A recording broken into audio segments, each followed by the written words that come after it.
The Formula One Australian Grand Prix has just went underway, with George Russell winning this race, a 1-2 finish for Mercedes, important result, and this shows that obviously Mercedes were sandbagging during Bahrain practice or testing, and just an incredible result for Mercedes as a whole.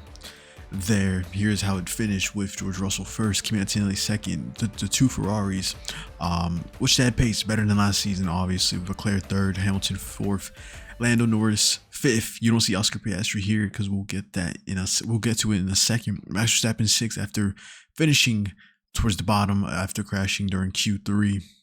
Oliver Berman, the Haas, Lindblad with an important result under Racing Bull's debut. Great finish for him. Bortoleto getting Audi their first points in F1 technically, and Pierre Gasly finishing it off at 10th.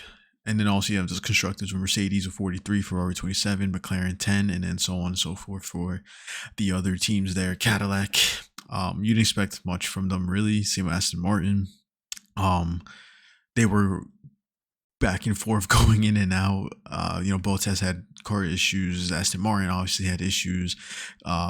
Perez wasn't in pace, but these cars are just not. You didn't expect much for both of them there. But important for the top teams there though, and Max Verstappen obviously finishing crashing in Q3 and then finishing the top five, I want to believe, top six. So important result for Max Verstappen there. And here we go see when Oscar Piastri crashes out during not even the race, but was it the formation lap or something like that? He crashed right before it. His home Grand Prix, back-to-back years of not finishing it the way how he wants to. Obviously, with last year going into gravel and then making it to the grass and not able to. He could have had a podium, could have maybe even won that race, and then now. With the crash he's having, it's Australian curse. Such a shame. He states that it really hurts. This shouldn't be happening at my home race. It's even tougher to take.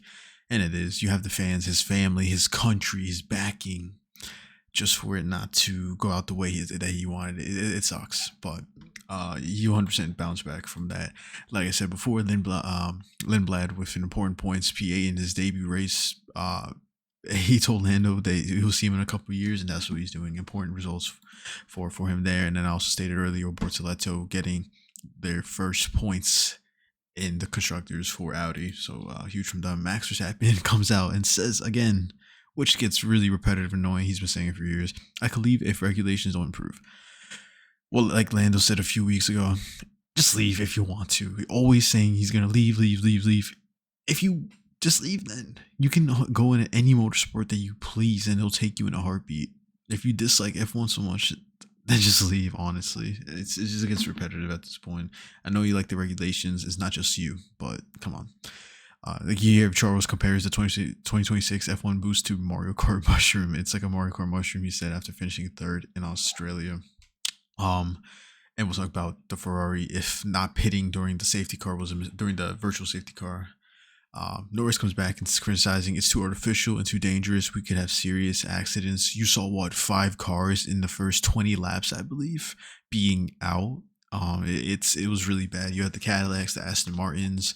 You had Sainz, I believe, who crashed. Who else you had? You had Hulkenberg. I can't remember from the top of my head. Yeah, the Bottas. It was horrible for a lot of these cars during the beginning, but that's pretty much what we kind of expected. And Lando states that he doesn't think Mercedes have the fastest car, which I find it really hard to believe. Who knows? Maybe Ferrari has that special pace in them. George Russell says maybe these regulations aren't as bad as people are making it out after obviously winning. If you're winning, you're not going to care what anyone else says. And with Ferrari, Charles did great battling George Russell in the beginning, first few laps, going back and forth for it. You love to see that. But it could have been better. Was it a Ferrari mistake? Maybe, but Mercedes were really quick in this, and they only did a one-stop change, and obviously Ferrari needed a pit. So it was kind of just a shame from there, and you knew what was going to happen, and you knew the Mercedes were going to get a 1-2 because both Ferraris did not pit. So it is what it is for that. It's a shame, and then you have here with the beginning start of Charles Leclerc going to amazing way past 4 cars. I believe it was a beautiful, uh, start for Charles Leclerc. And then obviously, as a Ferrari fan, P3 and P4 finish. Excited for next year. I think next race is in Japan, in Suzuka. So really excited to see this continue with the season. Important points for Ferrari. You need a bounce back after a disappointing last year, but we'll see what would have happened there.